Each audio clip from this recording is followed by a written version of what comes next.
Today we're going to be reviewing Hell in a Cell. I'm actually quite surprised. I thought I'd be completely destroying it, thinking it'd be awful, but I was actually quite impressed. What did you think, Kev? Did you enjoy it? Or Um, the Hell in the Cell matches were good. I thought both of them were really good. Seth Rollins and Cesaro can't have a bad match. no? Kevin Owens and Sami Zayn can't have a bad match. But yeah, what happened there? Camera went funny. Yeah, but all in all, it was okay. I think there should have been something else, Yeah, but it was an okay pay per view. It was. I mean, on paper it looked a bit dull, but then, like I said, you can't have Kevin Owens and Sami Zayn have a bad match. You can't have Seth Rollins and Cesaro have a bad match. no, And no, I agree. the I mean, two Hell in a Cell matches were really good. should we take it like one at a time and just give Yeah, a little couple of? So obviously, first was Bianca and Bayley. Did you enjoy it or? yeah, yeah. We talked about it before on the other videos. About having the whole package, and Bayley's got it. She's got the look. She's brilliant in ring, and she's great on the mic. Even when she doesn't have a mic, she's still funny and engaging. Yeah, Like telling Michael Cole to shut up. I mean, yeah, it's brilliant. yeah. But yeah, I mean, she can't really have a bad match, I don't think, and she puts in a lot of work. It does. Um, yeah, and it was a good match. I thought it was a good match. It elevated Bianca, Yeah, but it showed it.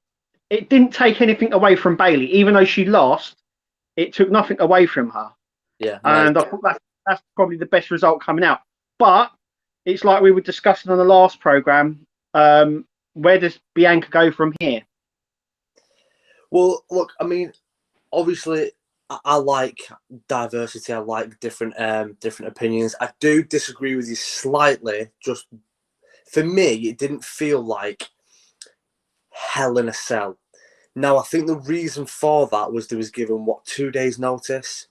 Yeah, It was obviously supposed it weren't supposed to be a Hell in a Cell match. I think because of timing, they've probably been told just do the match that you'd already had arranged inside Hell in a Cell and just throw a couple of like chairs in there and kendo sticks. And I think you could definitely feel that. You could feel the cell around them. Because when things happen, sometimes it's inexplainable. And there's one thing that I'm sure that you noticed yourself, because you're even more clued up than I am on botches and stuff like that. You're usually the one that spots them when I don't. But obviously that's in a different match. But for me, right at the beginning of the match, it almost felt like Bianca was having to hesitate because Bayley wasn't in position yet. So obviously Bayley would she'd do a move which would take Bianca out for a second,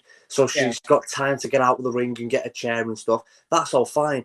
But then as Bayley's in the ring and she's looking down, Bianca stood up really fast, went to run forward, and then it was almost like Bianca went, "Oh, she's not ready," and then she's hesitating, like, "Come on, yeah. Bayley, turn around! I'm looking stupid now." Yeah, I think what put like you just said a second ago about the match was just thrown together at quick thingy, and Bianca Belair has never been in a Hell in a Cell. No, In of course. fact, the only women to compete in a Hell in a Cell match are the Horse Horsewomen, as they were called Yeah, in NXT. So I think they gone. Oh, by the way, it's now a Hell in a Cell match, and Bianca Belair's gone. I've not oh, had any work inside that. What's yeah, going on? And I think she was a little bit ahead of the gun because she was probably a yeah, little bit overwhelmed with the cage and everything. yeah. And Bayley's been in there before, so it's not in that intimidating. But I think she felt a little bit intimidated.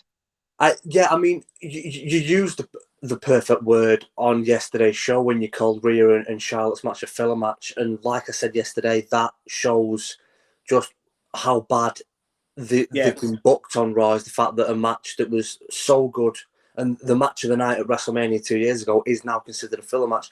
And I think Bayley versus Bianca was supposed to be another filler match. If Reigns and Rey Mysterio would have been on Hell in a Cell and not on SmackDown, I think that would have very much been a failed match. So I think there was probably said, right, you've got 10 minutes longer than what you thought, which is why there was bits that probably you might, as a fan, been watching it thinking, why have they done that again? Like Bayley tying Bianca's hair to the rope, and then it very, very quickly she untied it, but then she tied her hair to a chair like 10 minutes later, and it was like, well, you've already done that once and it didn't work, why are you doing it again?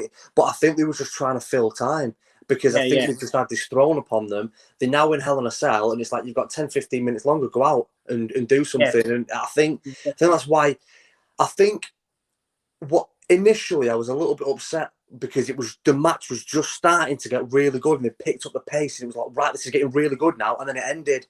And at first I was like, oh, it's only just got good, but then you've kind of got to think, but that's good, because it's making us want more. If that match is ending where we're going, oh, I wanted another 5 or 10 minutes of that, that's a good thing. Yeah. You know, you're supposed to keep us wanting more. Yeah, exactly. Yeah.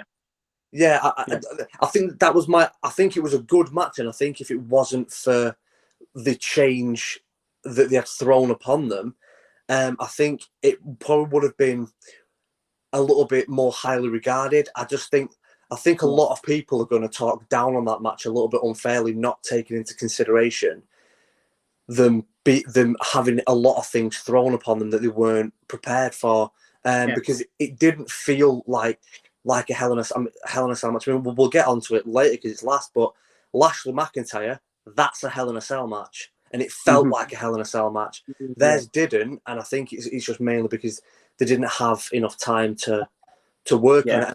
I think you're right. I think Bayley's very, very good and very, very experienced now. And I think you're right. I think Bianca was jumping the gun a bit, and she was jumping up too fast, and then she's ready, and she's thinking, oh no, Bayley's not ready yet. So then she's stood in the middle of the ring, like hesitating, and we're watching going, what are you doing? Like we're not supposed to know that you're waiting for your opponent to mark. It's supposed to be fluid. And there was 2 or 3 times early on where you could see Bianca ready and then stop, hesitate, wait, and then it never looks good when you're having to stop and wait. It's like when you're watching someone climb the top rope and their opponent's ready to catch them, and then they'll stumble getting up, and now they're just stood there like, what do I do now? Really ready to catch you now, and I look a bit stupid. Yeah. But I mean, the second match, Cesaro Seth, I think was the one you were looking forward to the most. Yeah, they can't put on a bad match. There was, Kevin Owens and Sami Zayn as well. Like, we'll come on to that in a minute. But yeah, Cesaro, and they can't put on a bad match. You put those two together, and you just go to them, do what you do, and they will always put on a star-studded match. That it was good. It was a good match. I was a little bit surprised with the finisher. Yeah. But I think all in all, it was actually quite a good match. Like I said, you can't put those two and not have a bad match. It was fairly good. There was a nice build up to it as well through SmackDown. Yeah. But yeah, I was a bit surprised with the finisher. Yeah. Does this mean that it's going to now elevate? I mean, Seth Rollins to the Universal spot. Are we going to see him do a run in on SmackDown? Hopefully, I think that's definitely one of the options, isn't it? I think it's one of the two. I mean, let me ask you a question though. Did they end the match that way because it's the best way of keeping them both looking strong? Yeah, definitely. Yeah, because Cesaro's not been beat clean; he's been caught, and a lot of people don't like a match like, especially when it's good. And that was a very, very, very good match. It was a very good match, and a lot of people don't like it when a very good match is ended with just a simple roll up. But you've got to think, like, this is sports. Like, yes, it's sports entertainment, but it's still a sport all the same. And in sports, people do get lucky. People you want them coming strong. You want to keep them strong, and that's the thing. So yeah, you want to keep them both looking good enough to be what they are without knocking them down. And I think that's the best way, isn't it? A roll up like that. Well, what's your opinion on Seth picking up the win and not Cesaro?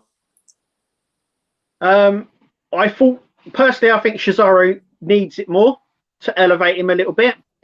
But giving Seth the one gives a new dynamic to it. It means maybe he can go off to the Universal spot. Cesaro had his spot, I know, and I still believe that he's going to get some sort of title shot, either in the or Universal. But maybe they're holding back on him, because I know there was a point, weren't they, where he was thinking about doing his contract, and then everyone was a bit down on it, and then he said he renewed it, and then it was just like re sort of energy to it, wasn't it? Yeah. Where he come back and he went for and he put on some really good matches. So I don't think they're finished with him yet, but yeah, we'll see how it turns out on SmackDown. I think we're gonna have to see a fall out of that. Yeah, I mean, do you know what's funny? Me and you were saying on yesterday's show that we both felt that Cesaro needed it more. Yeah. But I stumbled across a fact earlier that I think you might not know, because I didn't know. Yeah. Before last night's pay-per-view, do you know how many times Seth Rollins has won in a pay-per-view in the last 12 months? He hasn't. He's on a massive loop. He's won one, and that was in a tag match against Rey and Dominic Mysterio, and that was like 9 months ago. He's won one, and I think that was a bit of a dodgy finish, the way this one was.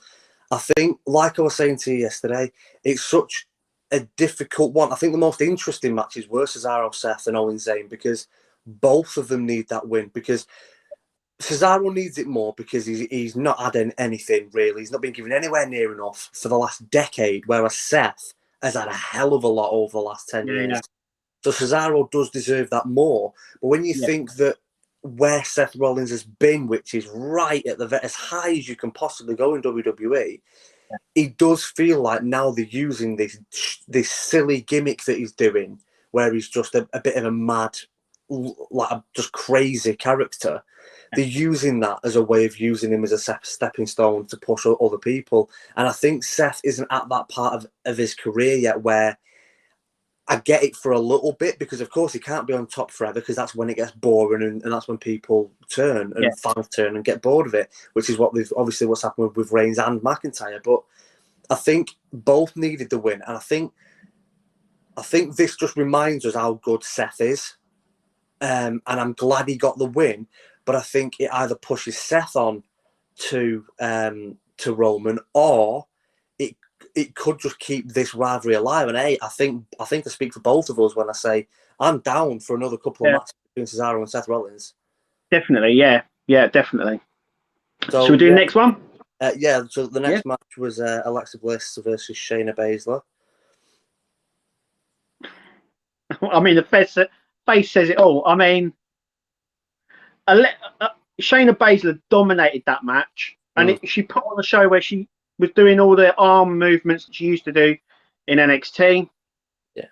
And then there was the hypnotizing thing. It was. That's Marmite. That is the epitome of a Marmite, because I know you. I literally said to Nat when me and Nat was watching it, I said Kev's gonna hate this, because I knew that you'd hate it. I quite liked it. What I liked about it, I like it when it's done well. So when a few weeks ago on Raw, the ended Raw with Shayna running through backstage, that was horrendous. That was done so bad. What I liked was Nia was perfectly in time with Alexa. So whenever Alexa moved her hand, it was perfect. It was absolutely dead on in sync. It did actually look good. I personally, I don't hate it. I know a lot of people do. I think I'm in the the small minority of people that do actually quite like it. I think when it's done well, like it was last night, and it doesn't look corny, it's not that bad. And I think Alexa's getting a lot of stick unnecessarily, because I think if it was Nia instead of Shayna, I think more people would have been more acceptant of it. But you've got to think what Shayna Baszler's done, where she's been to where she is now. I mean, we'll talk about it on Sunday as well, where she was, like, Elimination Chamber and things like that. I think it would have been better if the roles were slightly reversed and it was Nia instead of Shayna. But let me ask you this: is that the best Shayna's looked in a long time in that match? Yeah. Yeah.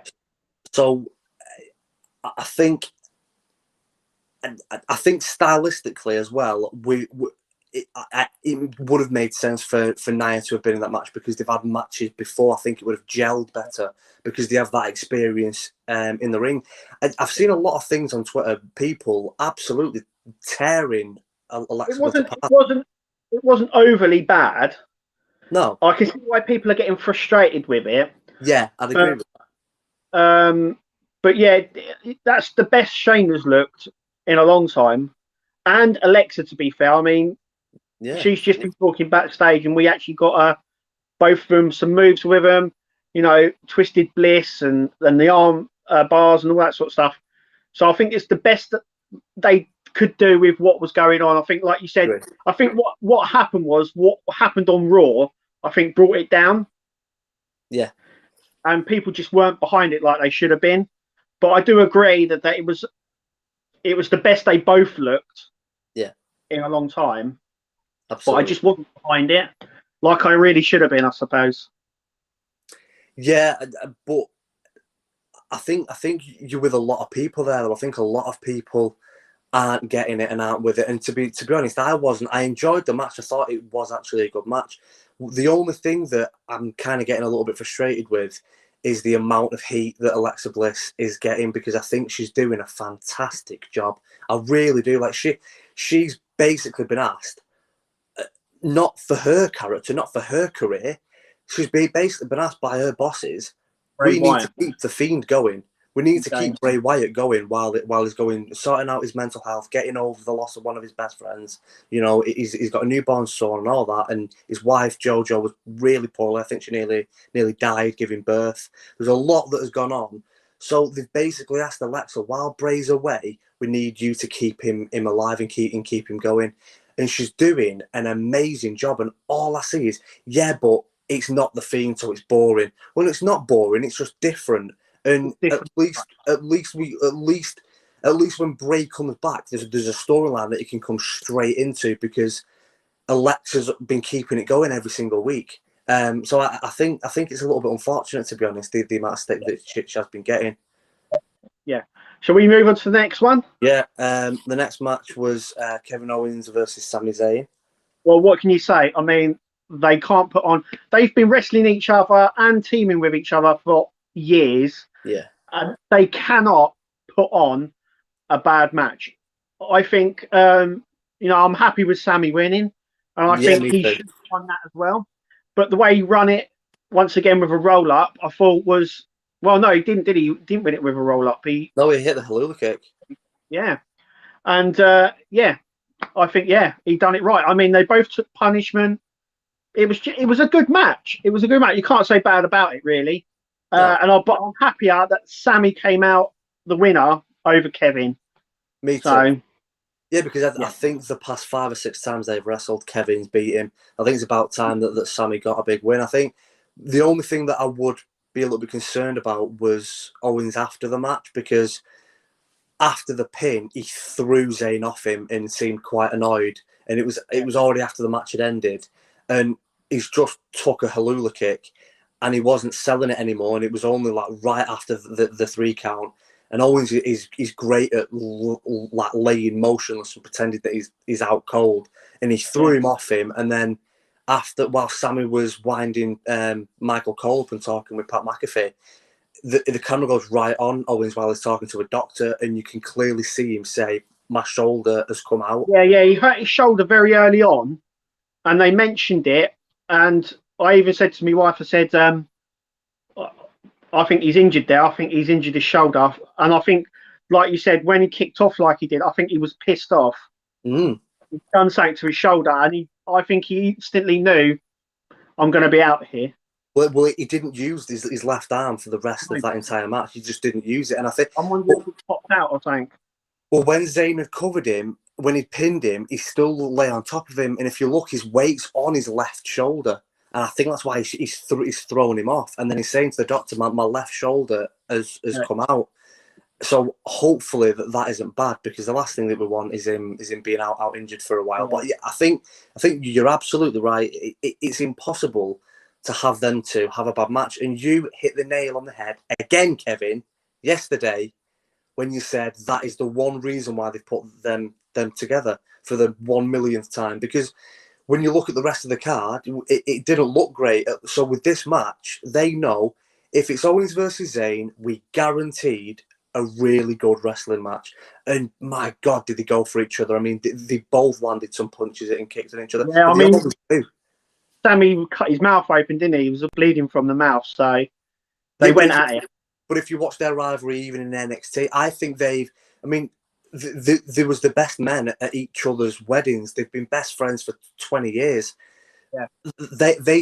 In my opinion, they definitely say to each other before they go out, "Land one on me," because that'll get me angry. I'll then land one on you. That'll piss you off, and then we'll have a proper battle. And I think that doesn't happen anymore. And it used to happen all the time, like back in the Attitude Era, and even in the Ruthless Aggression Era. It would happen a lot where backstage they'd say, "Don't be afraid to lay one on me, because if anything, it'll make me get better if I get angry."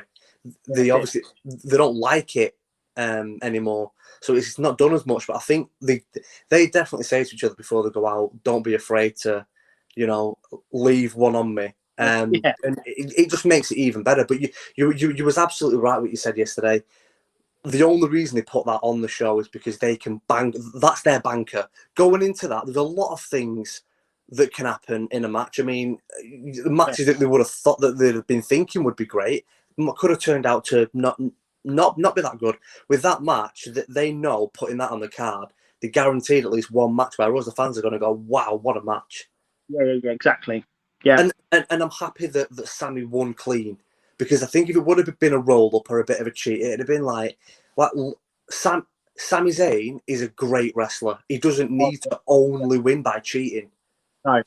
And I think he deserved it with the conspiracy theory and everything going against him lately. I think he needed that. But yes, let's get on to the last one, is it? Last two left. Rhea versus Charlotte. I mean, what was all that about? I mean, they got disqualified for throwing it on a table. Who has been disqualified putting someone through a table in a normal match? No one. I mean, like you were saying. Before we get into that, Kev, this was the question I had for you earlier when we were talking about Bianca and Bayley. When we were saying about Bianca like stuttering on a run and it not looking good. Did you see Charlotte's kicks that missed by that much? Yeah. How? Like my question to you, in you watching Charlotte Flair for years, have you ever seen her do anything that bad? No. How was that happened? I don't know. And also with Rhea as well, she didn't really sell a lot of stuff. It was a bit hit this, wasn't it? It was. I mean, it could be scrubbed, really. I mean, it is what it is. It was disqualified. They were going around the ring for ages, and the ref was counting up to about 6, and then stopped for I don't understand why. And then obviously she threw the top of the table. Charlotte onto the top of the announce table, and the ref goes, "You've been disqualified." What? There's no count out. I can't remember anyone getting disqualified by putting someone through a table, the announce table anyway. It was just weird. I don't know where they go with this after it. I just don't know. Well, I've got 2 quick questions for you. One is, did you think that match was great? No. But did you think that match was still better than what them two have done for the last few months? Slightly better. I mean, but it's made them both not come out strong, if you know what I mean. I don't think anyone's come out of that going, "Oh, she got the win out of that," or Charlotte looked great, or Rhea looked really good, because they both didn't, and it just looked painful to watch. I mean, Kev, those kicks. I mean, the first one missed, but was at least a little bit. The second one was a country mile away. She then goes for a third. The camera changes, and you could fit Braun Strowman lengthways between Charlotte's That is boot and Rhea's body. also down to bad camera angling as well, I think. Yeah. But it was not a very good match. I've you know, like we saying, we've both kind of gone off them two anyway, but it just wasn't. It didn't tick any boxes for me. It was horrible. But I didn't even hand the ending quickly before we go into the last match. I didn't even hate the ending because you need to keep both looking strong, and they obviously still love Charlotte. I don't think Vince is 100% sure on Rhea, and you can't. I love Rhea Ripley, but you can't really blame Vince and going because she hasn't looked great since she's come up. I don't mind Rhea being disqualified for a couple of reasons. One, it keeps the rivalry going because no one's won clean. It also solidifies Rhea as a heel. Now, we've been saying, what is Rhea? She faces, she heel. Now she's categorically a heel because only a heel would do that, get disqualified, and then go and then make them say, yeah, but forget Charlotte's won, and then smile and hold the championship up. It's a very heel thing to do, and it absolutely confirms that she's now a heel. I didn't even hate it, but for God's sake, pick up a chair and hit her with it. Grab your belt and smash her with it. I mean, but you know what? At first, it looked like a bit of an accident. It looked like she didn't know Charlotte were there. I mean, it looked like that she would have taken the top part of the table off, ready to put Charlotte through it. Yeah. Like you said, I've never seen anyone get disqualified for that. It was whoever's come up with that idea, sack yourself and leave now because that is shocking. Yeah. Shocking. Should we get on to the last match before we go? Because we want to. Of course, the last match. The almighty Bobby Lashley and Drew McIntyre. You know what? Excellent match. The inclusion of MVP was brilliant.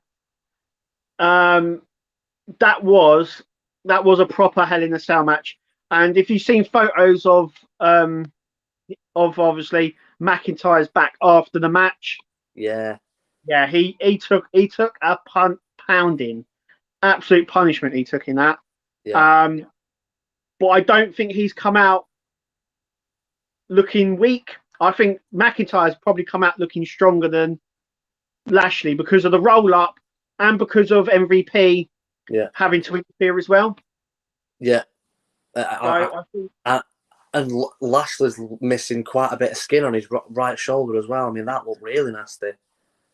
But it's gonna be interesting to see where they go with this because obviously now McIntyre can't go for the title. But someone did post, which I thought was quite interesting. What about if McIntyre wins the Money in the Bank? Or I've just had another idea. Roman Reigns has just issued an open challenge for anybody on SmackDown. Switch it up a bit. Well, I mean, someone put in our wrestling group on Facebook earlier that the draft is soon. So if the draft is soon, if they are doing a draft soon, mix it up completely. Like, do you know what I would do? The big names, your Roman Reigns, your Seth Rollins, you get guys like that, AJ Styles, they obviously have to be on Raw or SmackDown. But the ones that necessarily aren't being used as much, so a Ricochet, for example, a Mustafa Ali, people like that are talented, but that aren't being used as much and aren't in the big picture, send them to NXT. Yeah. Where they can be used, and then bring guys up that are ready in NXT. Your Adam Coles, Gargano, Karrion Kross. Bring those guys up from NXT onto Raw and SmackDown. Yeah. But I totally agree with that. But I think the match itself was excellent. Incredible. Tables were used, chairs, just everything. It was a proper Hell in a Cell match. They had obviously prepared for this for some time. Yeah. But the back of McIntyre though, I mean, after the match when they done the photos afterwards that I've seen online, he's got some really nasty lacerations to the back of him. Yeah, I know. But we were saying as well with Lashley having like a chunk out of his arm as well. I mean, they really went for it. But do you know what? I loved? That match was between 25 and 30 minutes long. They didn't even go in the ring for the first 15 minutes. No. They was just on the outside of the ring beating holy hell out of each other. That for me is the first Hell in a Cell match in a few years that I watched and genuinely went, this is a Hell in a Cell match. Yeah. It felt like a Hell in a Cell match because a lot of them haven't done over the last few years. No, they haven't. No, and like I said, the fact that MVP come in as well and interfered, Yeah, and Lashley got the moves on MVP as well. Yeah. Just sort of if there was a crowd there, they'd actually go nuts for that bit when he grabs him, claymores him as well, and then you think he's out, and then he sort of comes in, distracts McIntyre, Lashley rolls him up, done. It was like, well. Obviously, there's two ideas there. Is McIntyre going to SmackDown to answer Roman Reigns' open challenge? A possibility. Yep. Is McIntyre going to win Money in the Bank? I would hate that, because the fans are bored of McIntyre. So if you say he's not allowed a title shot now, and then a few weeks later he wins Money in the Bank that guarantees him another title shot, that don't do that. No. Maybe have him answer Roman Reigns' challenge. I think that'd be a really, really good match. But my question for you before we leave it, McIntyre's got a few options moving forward, because I agree, he actually come out looking stronger than Lashley there. But I mean, McIntyre dominated for about 80% of that match. McIntyre dominated most of that match, and then he only got beat because of, like you said, MVP's interruption and a roll-up. So McIntyre's only, going that way. What's next for Lashley, do you think? Because we've been saying for a few weeks now. I think it's going to be Kofi. The only reason is because we've had MVP going up to Kofi in the last couple of weeks, trying to interfere with him and Xavier, and I think that could develop into a storyline where they face each other next. So, do you think stylistically that matches? Because I think what they've done really cleverly with Lashley so far is they've put him up against people that are his size, that he can. I mean, another point: have you ever seen two men that big move so fast and have a match that ferocious for that long? It was 100 mile an hour from the first bell right up until the end of the match. I've never seen two men that big, because usually two big men in a match, it's a much slower paced match. Yeah. This was just 100 miles an hour. Do you think? Because I agree, I can see them doing that. I can see that them putting Kofi in there, but I don't think that it looks good. Like, I don't know how good Lashley would look. Well, the thing is, I could see it happening, and I think they've been discussing maybe separating Elijah Wood from Kofi, because I know loads of people would like Kofi to turn on him. But I was thinking, what about if it's Elijah Wood that turns on Kofi? They're having a match for the title match. Elias is there with the trombone, hits Kofi with it. Lashley gets the pin, and then he joins what was the Hurt Business, which I still don't understand why they took out them. Why they took out Cedric Alexander and Benjamin and Cedric. I don't understand why they split that up, because I thought that was a good pairing. It was really good, yeah. It worked really well. It was a really. I don't understand that. I thought that business was really good. Yeah. And then they broke them up. There was no logic with that. Once again, with the tag teams, breaking the tag teams up. There's no logic. No, but again, why not keep the four of them: MVP, Bobby, Shelton Benjamin, Cedric Alexander? But rather than having Ricochet battling against them, have Ricochet join them. Yeah. Have a massive faction. Yeah, I want to wrap this up now, because it's getting on a bit now. Yeah. Thanks again for joining us and listening to us talk about stuff. I've been Kev. I've been Dan. And we'll see you at the next